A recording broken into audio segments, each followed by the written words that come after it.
Good morning, I'm Sergeant First Class Gatlin, and today we're going to be learning about a topic that is going to apply to every Army leader in their careers at one point or another. This is going to be ethical reasoning. Specifically, we're going to focus on situational ethics. What are ethics? Morals that somebody lives by. That's a good answer. Do y'all have another? Go ahead. You could derive from your culture or your background experience. Very good. Something that relates to maybe your culture, your background, something you're brought up with. Okay. So, looking at this photo that has all of these different terms on it, what would you say a moral dilemma is? Something that goes against your morals. Okay. A situation where you could be called on to either break a moral in order to keep things ethical, or push some boundary in order to, say, pursue the greater good. Okay. Which is what makes it an actual goal. Yeah, I would agree. Y'all got a lot of answers. Go ahead. I think it's more of like, let's say I'm gonna do something, I know it's wrong, but I still want to do it, so I'm either be like have integrity or do something I want. Like that's kind of like that conflict, doing the right thing or doing the wrong thing. Yes, so some kind of conflict where we're faced with two actions and maybe we have to decide between those two. Some kind of moral type of impact that it might have on you. So, would you say that all situations in life are black and white?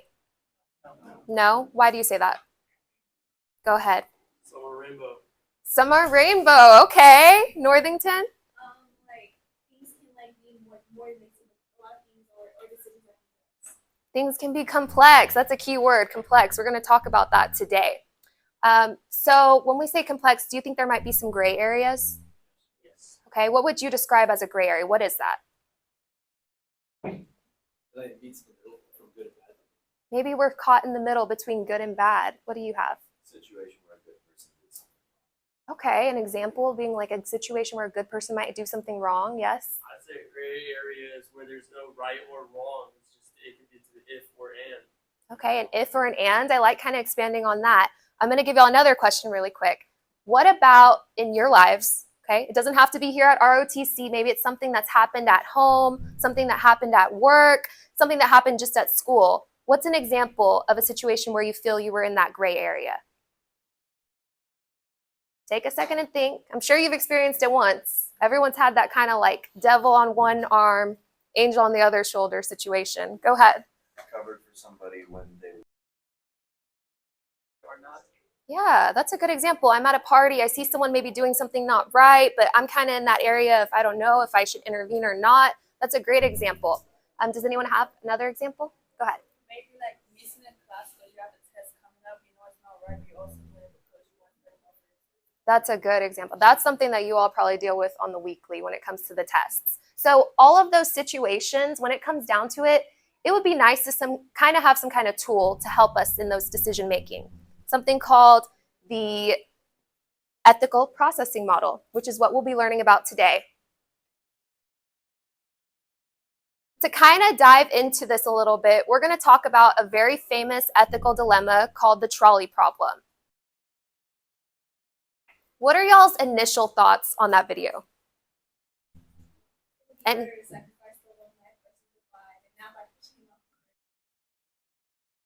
that's awesome. So we're going to dive a little deeper. I know y'all all have some input on that. So when y'all came in, you have groups assigned to you. On the board, you'll see who your recorder is and who your group leader is.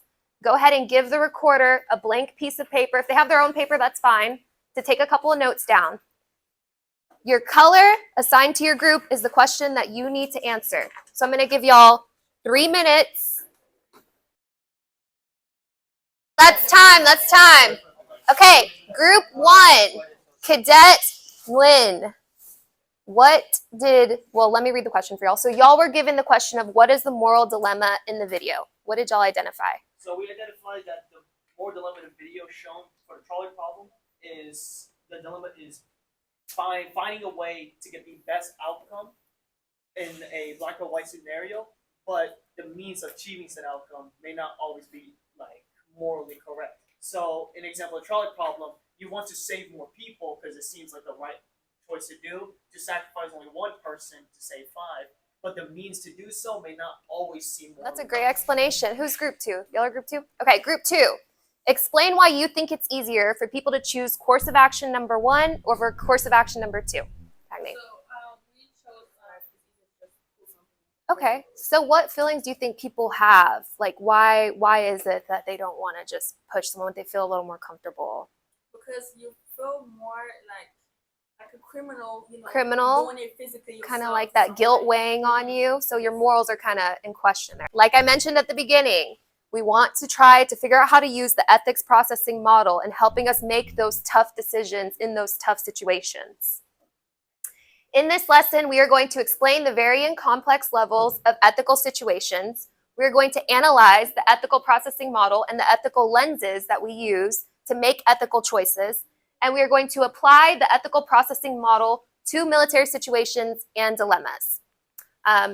Just for situational awareness, there are really no major safety risks in this classroom, no major environmental considerations. In the event of an emergency or a fire, we're going to immediately get up from our seats and we will leave the classroom in an orderly manner. We're going to head out to the nearest exit, the emergency exit, which is located across from the supply office and the cadet lounge. So just a heads up, risk assessment level is what? Low. It's very low, okay?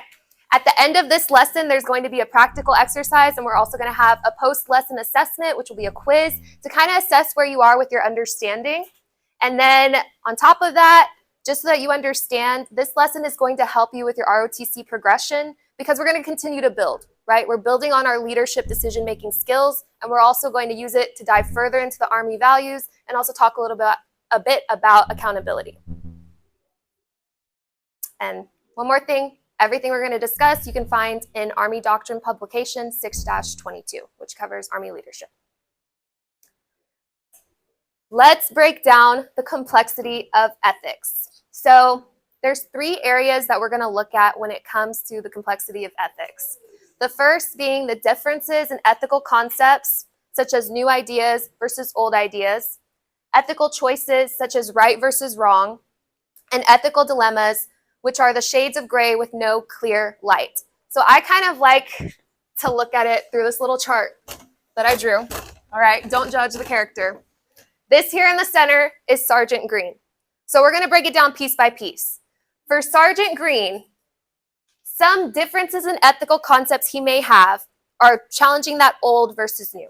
So let's just say Sergeant Green grew up before he joined the Army, and he was always taught that loyalty is the most important thing.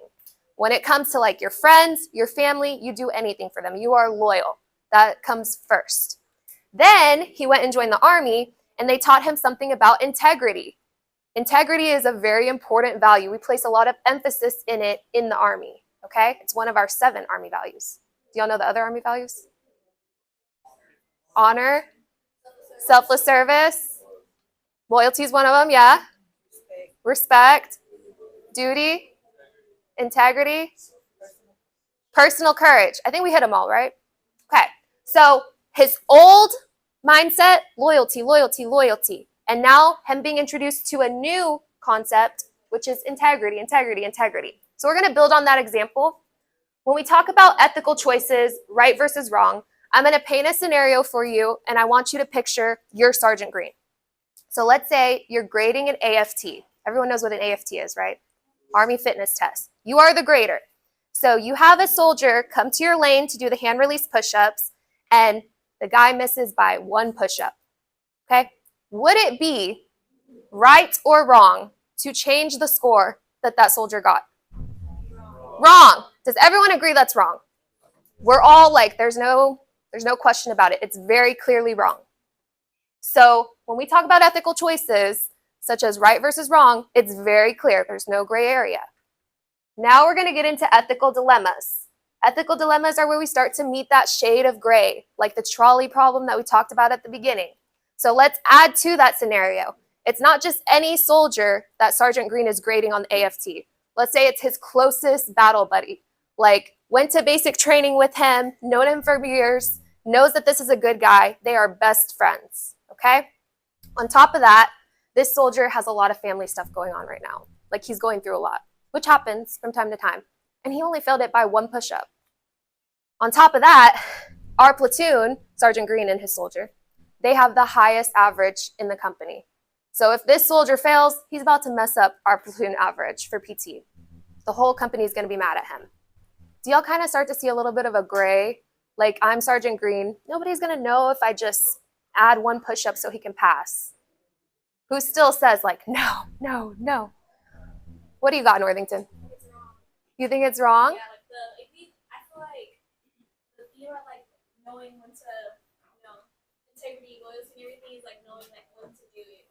And so this type of situation, it's the AFT is the Army fitness test. If you're not fit enough, you should be having some type of progress, remedial PT or something that can actually help you be here because it's the fitness test for a reason. It's the standards because you need to be able to do something, whatever happens. Like, Yeah, we there's know. a reason for it. We kind of know, like, okay, what else do y'all think? Yes.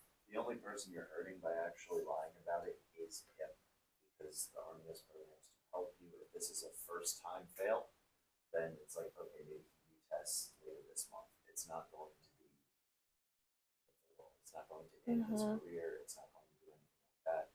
If this is like, the stakes are very low in this one for if anything were to be said about what's going on. Yeah, so we kind of need to look at the stakes, how high the stakes are. What else? Go ahead, Hernandez. It's wrong, yes, but it's like you said through Sergeant Green's lens, right? Mhm. It's low stakes, right? So to them, it's like it doesn't matter if I do it just this once. Who Two, would know? Yeah, y'all who would y'all know? not thinking that? Who would know? And then- How would they know I did it? But no, you don't expect it later on. You didn't expect it. Go ahead, Hernandez. I cut you off. Okay. I kind of lost track, but it's also how you said, the platoon average is like family issues, right? And he's a Good soldier. Yes. Oh, he has failed before. This is like his last chance. Are they about to kick him out? They're about to kick him out the door, y'all. He's already flagged. He's out the door. You want to be Answers change. Is it kind of like getting a little bit gray for you? I mean, y'all are best friends.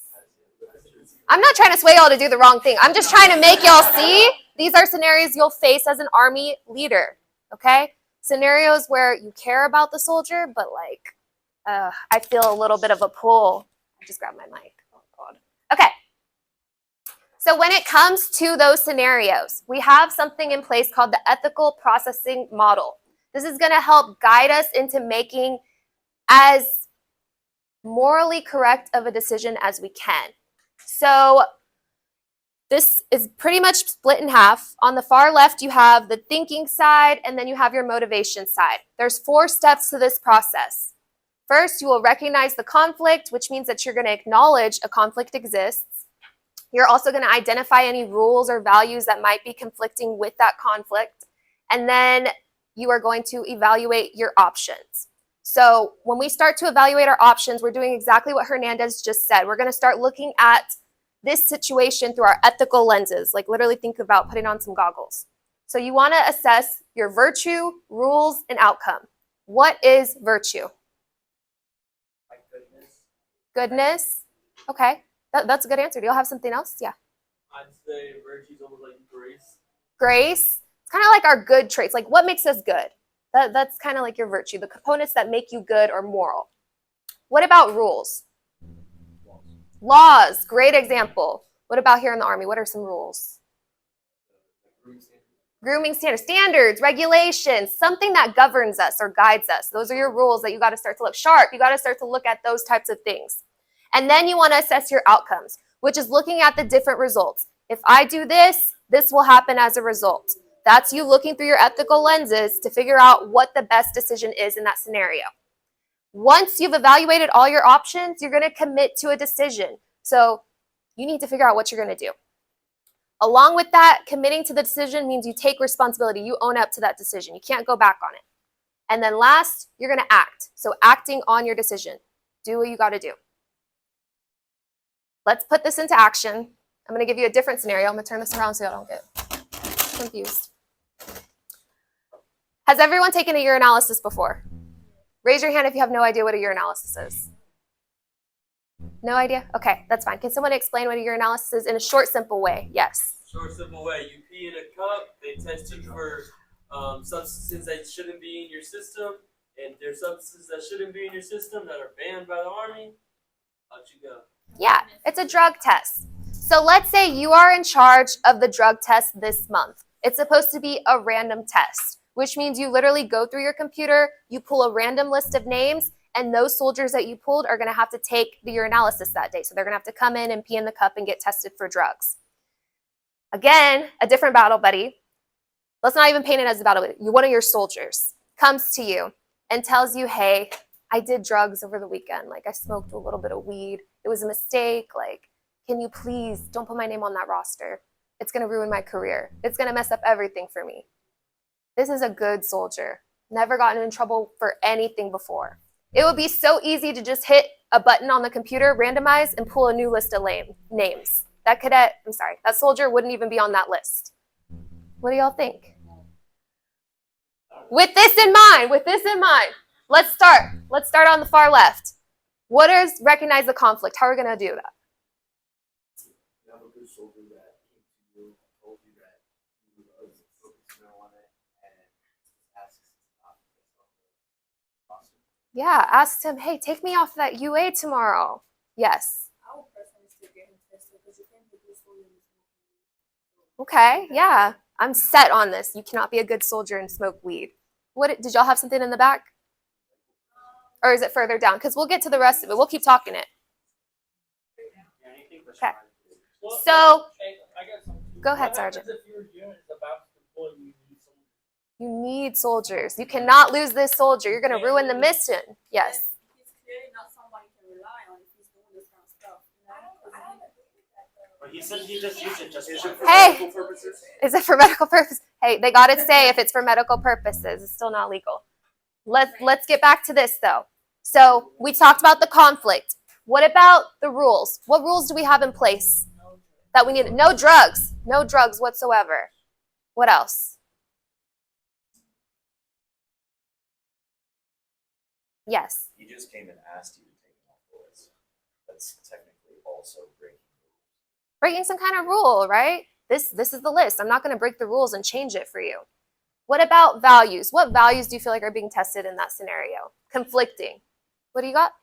Your personal integrity is being conflicted. Yes. I feel like the whole purpose of personal people is just getting jeopardized. Trust. It breaks the trust. What's the point in the UA test if we can't trust who's running it?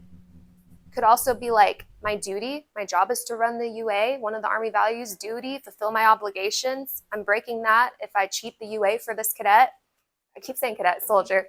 Okay. Evaluating our options. Let's start with virtue. What would the virtuous thing be to do in that scenario? Keep them on the list, right? Does anyone have something different? That would probably be the right thing to do from a virtuous lens. We already talked about the rules. We said, hey, drugs, not allowed. Outcomes. What are some of the different outcomes we might be faced with if we go one way or the other? Go ahead, Con.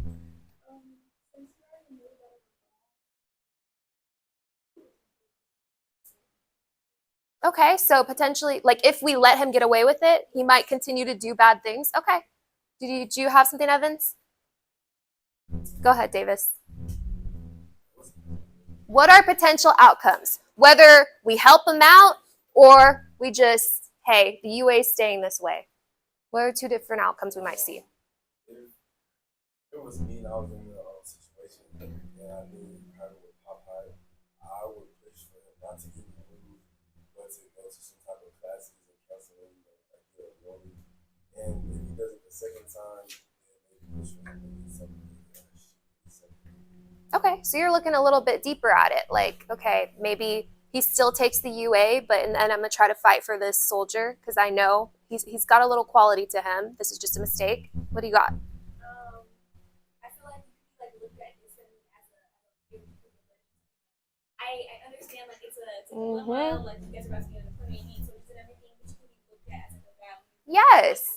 Imagine you help him out and he goes and tells one of his friends, like, hey, Sergeant Green, he will hook you up. He won't put you on the UA. He'll take your name off. Did you have something? Yes, I wanted to go off of what you said. I don't feel like that they'll be deemed as a bad leader. I feel like they'll have a quality that says, I take care of my soldiers. Like, I understand Oh. certain people's perspectives or But it understanding. depends on who you're looking at. Yeah, I If there are guess. standards, then there are standards, and if you don't meet them, you shouldn't be in the military. Well, yeah, what would your higher ups think? Well, I guess, yeah. But that is one way it could be looked at, though, that you do take care of others. An outcome. Maybe not everybody looks at it that way, but it's one of those outcomes. Very good feedback, y'all. Good thoughts. So using that, what decision are y'all going to commit to? Keep them on the list. Keep them on the list. Raise your hand if you say keep them on the list. Hopefully everybody. Some of y'all are not raising your hands. Okay. And then you will act on that. All right. So you're going to act on your ethical decision. This is the ethical processing model. This is a tool to help you when you're faced with some of those tough situations.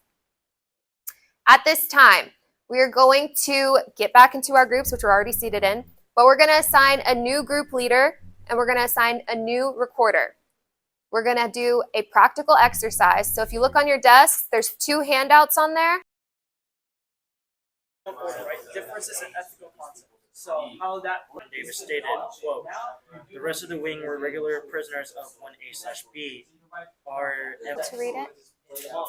the first one is identify what is It is a word. ethical. What's the amendment? Treat prisoners correctly.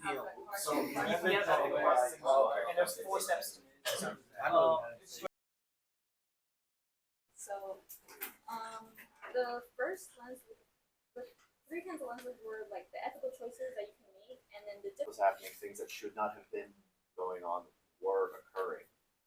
The reason why this kind of becomes a bit of an ethical dilemma was because it was working. We were getting intel. possible way. Yeah. And for ethical choices, he did not notify of the acts, but he didn't notify anyone else of these acts, but he was aware of it. Hopefully, you took a little bit of something from that exercise. You got to talk through some ethical dilemmas, kind of implement the ethics processing model that we talked about. Today, we explained the varying complex levels of ethical situations. We analyzed the ethical processing model and the ethical lenses leaders use to make ethical choices. And we applied the ethical processing model to military situations and dilemmas. What questions do you have for me? Oh, Can yes. you give an example of where you have like an ethical dilemma? Y'all get graded for the AFT. So I was at the AFT this summer, and I was grading cadets. I wasn't allowed to grade my own cadets because it just puts you in a weird position where, like, they're not saying you're going to do something wrong, but it's like, don't even put them in that scenario. Have somebody else grade them that doesn't know them. Okay. Any other questions? All right. So if you have no other questions for me, I have a question for you. How do you think that you could use this lesson in the future as an officer one day? Anything that you learned today? I would be kind of like shy away from trying to like stuff like grading the very close cadets like if you are your validate like kind of like shy away from like the possibility of like this gray area that we can work through. Yeah, try to avoid those situations. Okay. I say as an officer, ethics shape you. Mhm. So I would say this lesson can put a distinct marker on what type of officer you want to be. You want to be a lenient officer or a strict hardcore officer that produces better soldiers. That's a very good answer. Yes.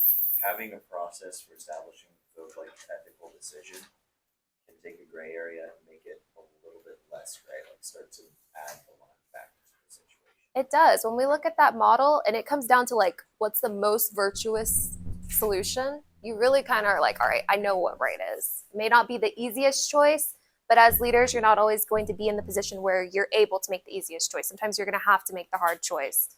You're going to have to hurt some feelings, but that's just the job that y'all are signing up for, and y'all will do great. So if you have no other questions, this concludes the lesson, and stay put because we're going to do the quiz.